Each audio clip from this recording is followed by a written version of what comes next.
I washed their dishes, folded their clothes, and kept out of sight when guests arrived, until the night their honored CEO guest walked past them, looked at me, and called me boss. I thought family would mean safety, but in my son's house, I was treated like hired help. My daughter-in-law gave the commands, and I stayed quiet, scrubbing plates long after their voices faded down the hall. That evening, the kitchen smelled of garlic and polished glass. My hands were wet with soap when the door opened. Their guest had arrived. They rushed forward, voices sharp with excitement. I remained in the shadows of the kitchen. Then came the footsteps. He walked past them all. His eyes found me. A pause, then a smile. He spoke one word that froze the room. Boss. The laughter outside fell silent. Only the dripping tap kept its rhythm. My name is Vivian. I'm a mother, a widow, someone who once carried a career with pride and later set it aside for family. I believed my son's home would be a place of comfort, where love could soften the quiet after loss. Instead, it became something else. A house where I was told to serve, to step aside, to stay unseen. If you want to hear how a single word turned silence into strength, stay with me. And don't forget to like, subscribe, and share your thoughts in the comments. I spent most of my life working. My days began before sunrise, often ending long after others had gone home. I ran meetings, signed contracts, and carried the weight of people who trusted me with their future. My work gave me purpose, and with time, it gave me respect. When my husband was alive, he would wait for me at home, a book in his hands and tea already poured. We made it work. He said he admired my strength, and I admired his patience. For years, that balance held us steady. Then, one day, it broke. He became sick. Too quickly for me to adjust, he was gone. After the funeral, the house felt like an empty shell. Rooms that once carried our voices now carried only silence. I walked from one end of that house to the other, and it felt like the walls were closing in. I lasted a year on my own. I tried to fill the space with gardening, reading, and even a few trips. But every night I returned to an empty bed, and every morning I woke to silence. My son began to call more often. His voice was warm, full of concern. "Mom," he said one evening, "you don't have to live there by yourself. Come stay with us. You'll have company. You won't feel so alone." His words touched me. I wanted to believe he was thinking only of my well-being. The thought of living with him, hearing laughter in the house again, gave me hope. I said yes. Packing my old home was harder than I expected. Every drawer carried a memory.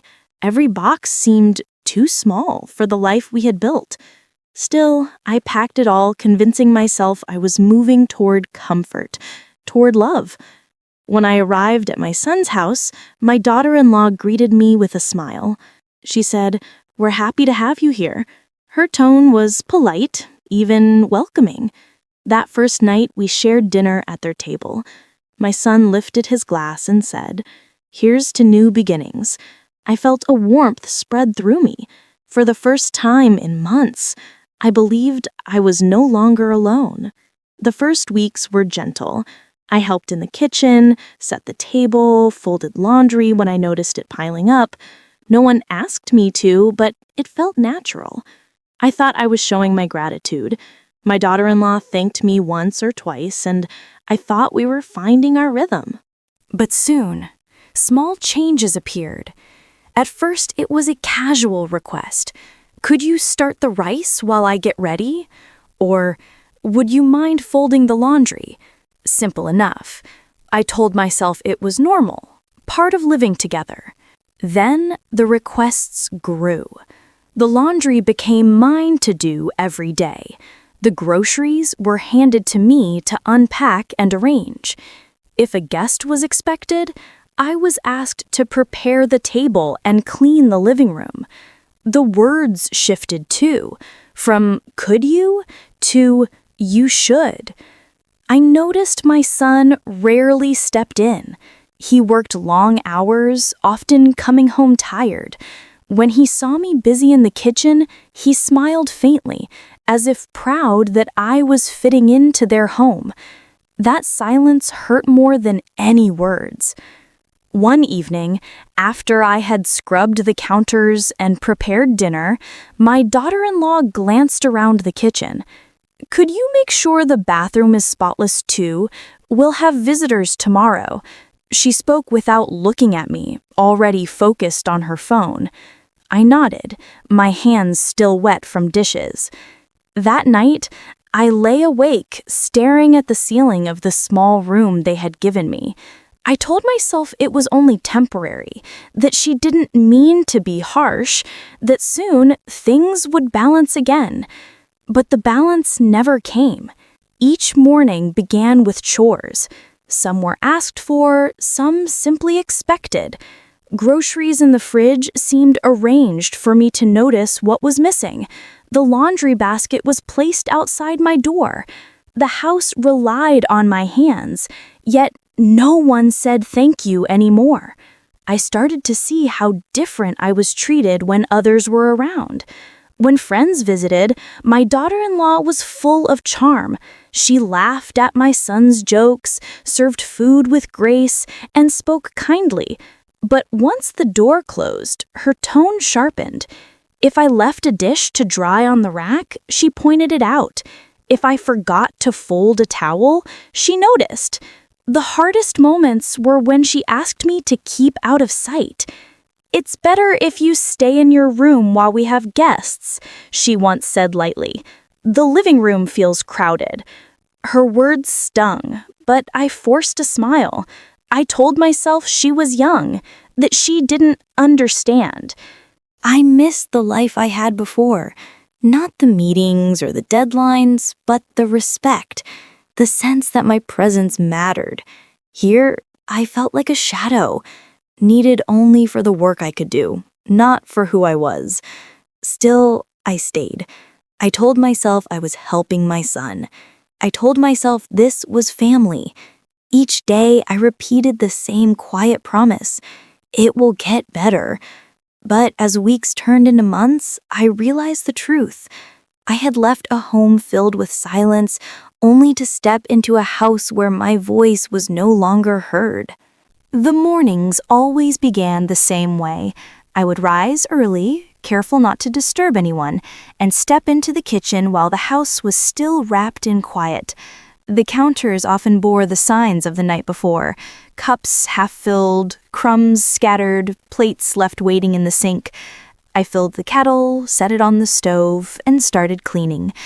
By the time my daughter-in-law came down the stairs, the kitchen already looked fresh. She often glanced around and said, "Good. Now, could you wipe the dining table before breakfast?" There was no greeting, no thank you, only another task. I nodded, cloth already in my hand. I understood. After breakfast, when my son left for work, I hoped for a few kind words, but he simply kissed his wife on the cheek, muttered something about meetings, and walked out the door. He rarely looked at the sink where I stood washing their plates, hands red from hot water. The day moved from one chore to another: laundry in the morning, groceries in the afternoon, dusting when the sun streamed across the furniture and revealed every mark. Sometimes my daughter-in-law left lists on the counter: clean the bathroom, iron the shirts, vacuum the living room. She wrote them quickly, as if the work were mine by nature, not hers by choice. One afternoon, as I folded towels in the laundry room, I overheard her speaking on the phone. Her voice was bright, full of charm. "Yes, the house looks perfect," she said. "It's always spotless." She laughed. "It's like magic. It takes care of itself." I paused, a towel clenched in my hands. The words stung because I was the one behind the magic, and yet I was invisible in the picture she painted. I understood. The hardest times came with company. When friends visited, she dressed with care, filling the house with the smell of candles and cooked food. Before the doorbell rang, she turned to me. "Could you stay in your room for a while? It feels more comfortable that way." She said it lightly, with a small smile, as if it were a favor she asked. So I stayed upstairs, listening to the rise and fall of voices below. Laughter carried up the staircase, along with the clink of glasses. I sometimes looked at the clock, counting the hours until the house emptied again. At dinner parties, I was given a task instead of a place. One evening, I laid the table, polished each glass until it shone, and placed the dishes in careful order. As the guests arrived, my daughter-in-law guided them to their seats, her voice smooth and practiced. I stood at the edge, unsure whether to sit. Before I could move, she said quietly, "Can you watch the oven? The bread's still baking." So I returned to the kitchen. Through the doorway, I could see my chair, set but untouched. It became a symbol to me, a reminder that I was not meant to join them. I understood. During another gathering, I stepped in to refill the jug of water. As I set it on the table, one of the guests smiled at me and said, "You keep everything so organized. They're lucky to have you." I opened my mouth to respond, but my daughter-in-law's voice cut in. "She enjoys keeping busy," she said quickly, steering the conversation away. The guest turned back to his meal, and I was left standing there, unseen, once again. I returned to the kitchen, closing the door softly. The sound of their laughter reached me through the walls. I understood. My son's silence hurt the most. He saw me carrying heavy bags from the market. He saw me bending over piles of laundry late at night. He noticed, but he did not act. If she gave me an order, he said nothing. If she corrected me, he stayed quiet. Sometimes he looked uncomfortable, shifting in his chair, but no words came. Once, when I placed a dish on the table, my daughter-in-law frowned. "You used the wrong platter. I told you the white one." Her tone was sharp, her eyes fixed on me. I looked at my son. He avoided my gaze, focusing on his drink. The moment stretched, heavy with silence. I waited for him to speak, but he didn't. I understood. There were days when I longed for simple kindness, not grand gestures, not praise, just recognition. Instead, I received corrections. If the shirts were folded differently than she liked, she pointed it out. If the bed was not tucked as tightly as she preferred, she reminded me. "You missed a spot here. Next time, fold it this way. Try not to use that towel for drying dishes." Each word chipped away at the quiet dignity I tried to keep. One afternoon, as I cleaned the living room, she sat on the couch, scrolling through her phone. Without looking up, she said, "Don't forget to polish the frame. The guests noticed dust." Her tone was casual, but it carried the weight of command. I paused for a moment, cloth in hand. My back ached, but I continued. I understood. The empty chair at the table became my constant companion. Every meal reminded me of my place. They sat together, speaking of their plans, their work, their friends. I hovered nearby, serving dishes, clearing plates. When I did sit, it was often at the far end, half invisible. One night, I entered the dining room late, after checking on the food. My chair had not been set. Only 2 plates were on the table. My son glanced at me, then looked away. She smiled faintly and said, "We thought you'd prefer to eat later." I nodded, though my throat tightened. I returned to the kitchen, eating alone. I understood. The days blurred together, one task leading into the next. Cleaning, cooking, folding, staying silent. The rhythm of my life became their comfort, though they never admitted it. And yet each time I bent to their needs, I told myself the same words. I understood. I understood that they did not see me as I was. I understood that my son's silence spoke louder than any sentence. I understood that my presence had been reduced to labor, not love. But understanding did not mean it hurt less. The house echoed with voices, yet I felt more alone there than I ever had in my empty home. The name first appeared in passing. My daughter-in-law spoke of him while scrolling through her phone, her voice carrying a spark I rarely heard. "He's a man who matters," she said to my son, her eyes fixed on the screen. "If we can win his approval, doors will open. Big doors." At first, I thought it was idle talk. People admired many successful figures, often from a distance. But soon, his name grew louder in the house. It was repeated at the table, in the living room, even in the car when I rode with them to the market. The way she said his name carried weight. Her tone shifted from admiration to strategy. She had learned what he liked, a certain brand of wine, a taste for art, respect for punctuality, and a sharp eye for details. Each fact she shared was like a puzzle piece she wanted to place perfectly. My son listened. Sometimes he nodded, sometimes he sighed, but he did not resist. He wanted progress in his career, and she made him believe this man was the key. From then on, the house no longer felt like a home. It became a stage. She examined every corner with narrowed eyes. "These curtains look old," she said one morning. By evening, new ones hung across the windows. A rug was replaced with one she claimed looked more executive. Boxes from storage were pulled out. Silverware I had not seen before was polished until it shone. She handed me tasks without pause. "Wash the windows. He'll notice the view if the glass is spotless. Dust the shelves. He pays attention to details. Arrange the flowers again. The colors look wrong." Her voice grew sharper each day. She moved through the house like a conductor, waving her hand at my son, pointing at me, setting everything into motion. My son followed her lead. He carried boxes, shifted furniture, rehearsed introductions. Once, late in the evening, I overheard them at the table. She spoke with a kind of urgency, her words quick and clipped. "You need to sound confident. Don't ask for anything directly. Just speak about your work, show your value, let me guide the conversation." He leaned back, rubbing his forehead. "Do you think it's really necessary to practice this much?" "Yes," she replied sharply. "This is the chance we've been waiting for. We can't afford to look ordinary." I stood in the doorway of the kitchen, unseen, listening to the pressure she poured into every word. The day before the dinner, she gave me my instructions.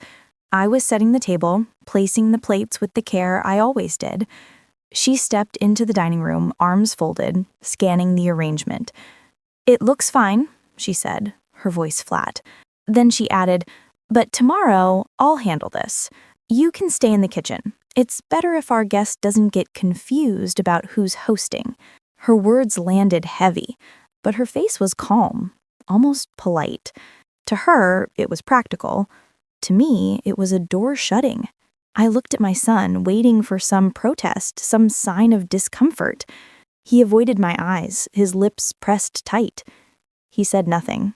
I understood. The morning of the dinner arrived thick with tension. My daughter-in-law woke early, her footsteps brisk across the floor. She moved from room to room, checking, correcting, adjusting. She placed candles on the table, tested the lights, and arranged the wine bottles in perfect order. Her voice rose through the house. "Is the rug aligned? Wipe that mirror again. The cushions aren't straight." My son wore his best suit, the one he saved for rare occasions. He stood before the mirror, fixing his tie again and again, his brow furrowed. Once, I caught him practicing a smile, testing it, discarding it, and starting again. Meanwhile, I stayed in the kitchen. Pots boiled, steam filled the air, and the smell of roasted meat spread through the rooms. I worked with my hands steady, though my place in the evening had already been decided. She entered the kitchen once, checking on the dishes. Make sure the food looks perfect on the plate. Presentation matters. And don't come out unless I call you. Her eyes swept over me quickly, already moving back to the living room. I stood alone among the pots and pans, the sounds of their rehearsal drifting in from the other room. "Remember," she said to my son, her voice sharp, "don't bring up your old projects. Talk about the future. Smile when he speaks. Keep your posture straight, and let me lead." I wiped my hands on a towel, listening. My chest tightened, not only from her words, but from the silence that followed them. My son's silence. He had seen me scrubbing floors, polishing glass, carrying groceries heavier than I should. He had heard her tell me to stay hidden, and still, he said nothing. That silence said more than words. By late afternoon, the house gleamed. The curtains hung straight, the furniture stood polished, the silverware sparkled under the lights. Even the air smelled rehearsed, filled with scented candles and the aroma of food carefully planned to impress. I set the final dish on the counter, wiped my hands, and waited. My part in the evening had been written, unseen, unheard, standing behind the doorway while voices filled the room beyond. The clock ticked toward the appointed hour. My daughter-in-law's heels clicked across the floor as she paced, checking her reflection in the mirror once more. My son adjusted his tie again, his face pale but composed. The doorbell rang. Voices rose, bright with welcome, heavy with hope. Their guest had arrived, and I stood in the kitchen, hands still, heart heavy, listening to the sound of their greetings echo through the house. I let the silence sit where my voice should have been. The house had never looked so polished. Every corner gleamed, every surface smelled faintly of polish and scented candles. The dining table was a picture pulled from a magazine, plates lined like soldiers, glasses catching the light, silverware shining sharp. My daughter-in-law moved quickly across the floor, her eyes sweeping over every detail, fingers straightening what was already straight. My son stood nearby, stiff in his suit, tugging at his tie as though it choked him. I stayed in the kitchen, wiping counters that were already clean. The smell of roasted meat hung in the air, rich and heavy. I listened to the nervous energy outside, the clipped exchanges between them. The clock struck. The bell rang. A hush fell over the house.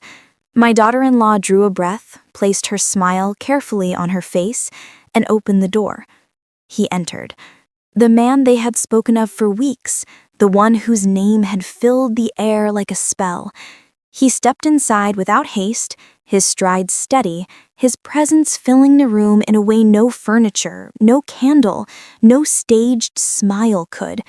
His eyes scanned quickly, not the way of a guest, but the way of a man accustomed to reading people before they spoke. My daughter-in-law was ready. She leaned forward, her voice smooth. "Welcome, Mr. We're honored to have you here." Her hand gestured toward the glowing table, the wine waiting to be poured, the seat prepared with care. But he did not look at the table. His gaze passed over her, then my son, then the polished silver. His steps carried him past their practiced smiles, past the show they had built around him. His eyes found me, in the kitchen doorway, half hidden in the dim light. And then he smiled. A true smile, warm and certain. "There she is," he said. His voice rang clear, filling the space like it belonged more than the candles or the flowers. "Boss." The word broke the air. My daughter-in-law's lips parted. Her smile wavered, frozen halfway, as though her body had forgotten how to keep it steady. My son stiffened, his shoulders rising as if to shield himself. Their silence said more than words could.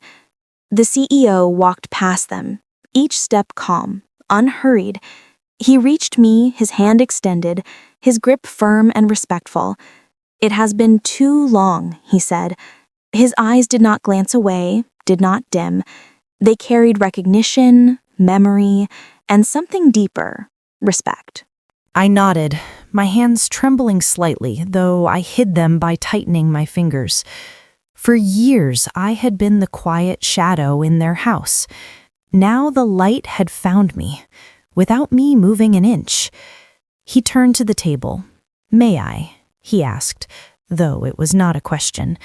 He pulled out the chair at the head, not for himself, not for them, but for me. "Sit here." The scrape of the chair against the floor sounded louder than any applause. I walked forward slowly, each step heavier than the last. I sat. For the first time in years, I sat at the table as though it were mine. The CEO took the seat beside me, placing himself with quiet assurance. My son and his wife followed, their movements stiff, mechanical, as though the script they had rehearsed no longer fit the scene. The meal began, though no one reached for their forks. Conversation shifted, but not the way she had planned. Not her bright, calculated openings, not my son's carefully practiced lines. It began with him. He raised his glass slightly toward me. "I owe much of who I am to this woman." His voice was steady, his eyes soft with memory. Silence clung to the air. My daughter-in-law's fingers tightened around her napkin. My son's gaze dropped to his plate. The CEO smiled faintly, leaning back. "Do you know what I learned in my first year under her guidance?" he asked the table, though his eyes stayed on me. "Discipline, the kind that doesn't bend when pressure comes." I thought I knew how to lead, but she showed me the difference between command and respect. My son shifted uncomfortably. My daughter-in-law forced a laugh, thin and hollow.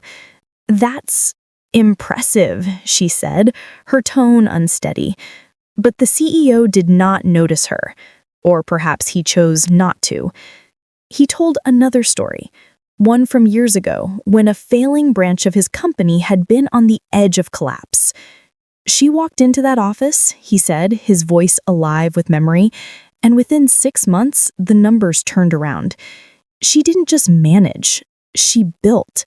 She taught us how to see beyond panic, how to rebuild piece by piece. She didn't flinch when others would have walked away."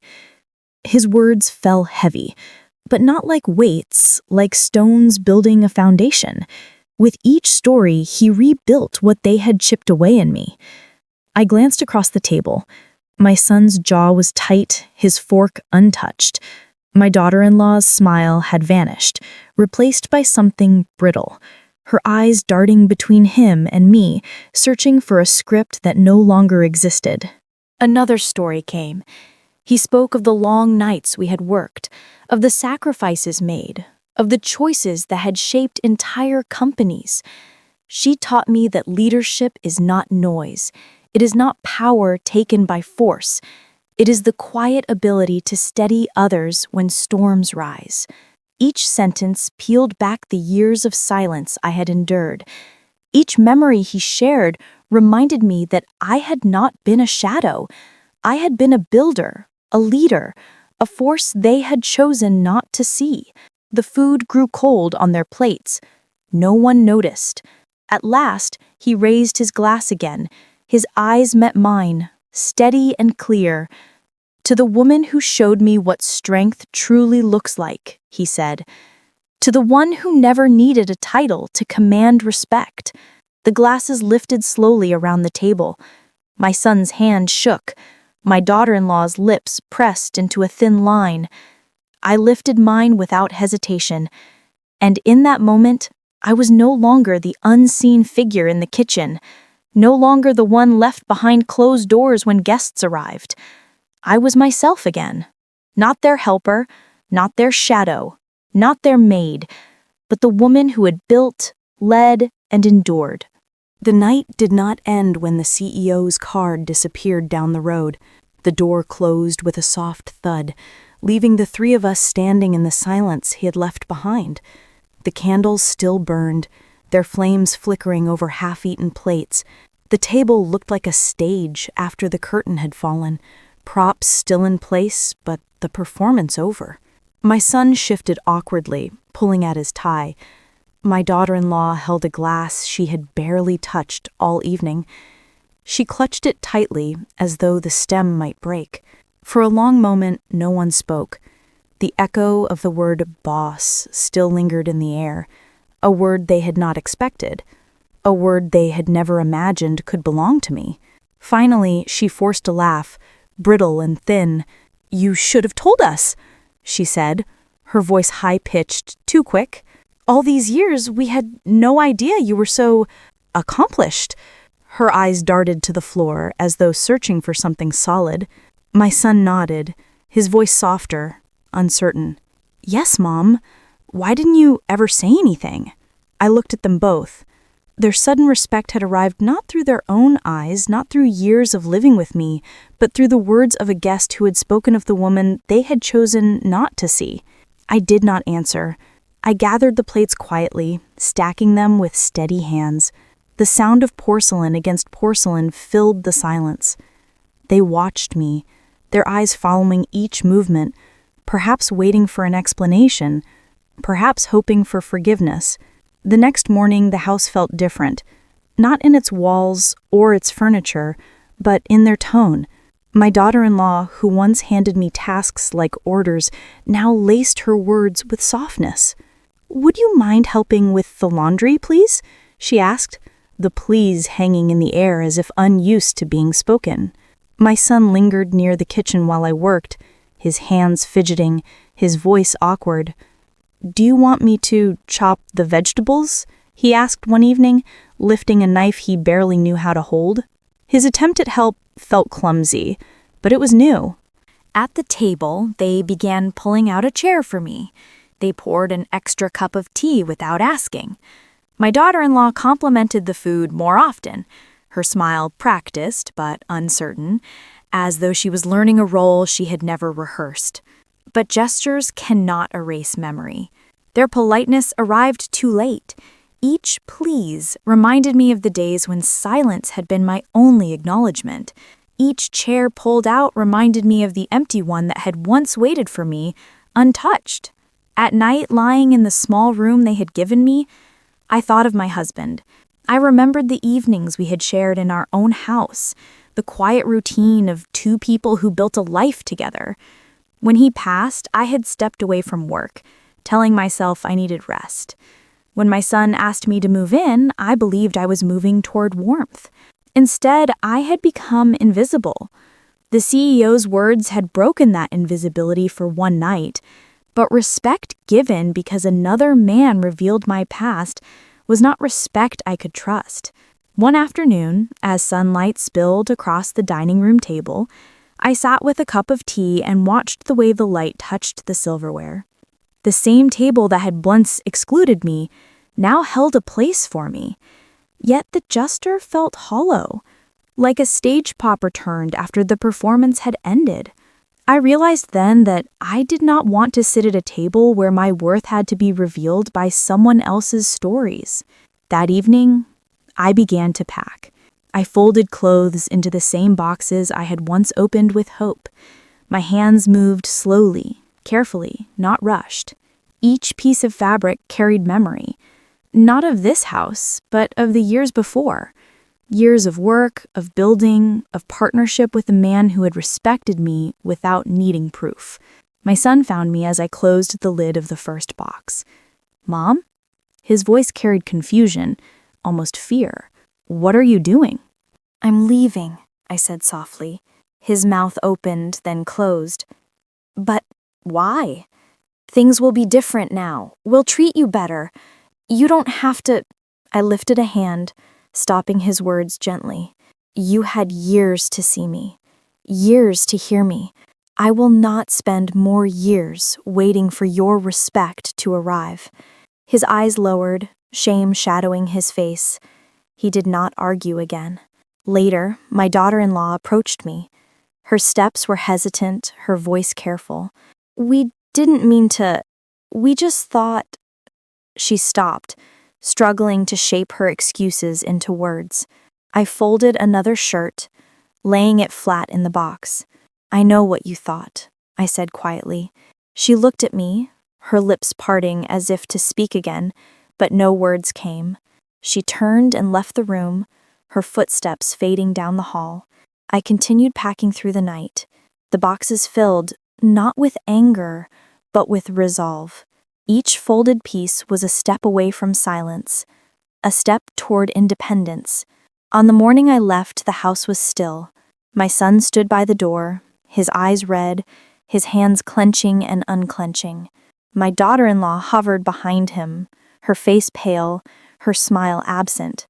"Where will you go?" he asked. "Somewhere I can breathe," I answered. He nodded slowly, his shoulders sagging. He wanted to ask me to stay, I could see it in his eyes, but he knew I had already decided. I stepped outside, the air cool against my face. The boxes fit neatly into the car waiting for me. I carried nothing that was not mine, nothing that tied me to a house where I had been invisible. As the car pulled away, I looked once at the house.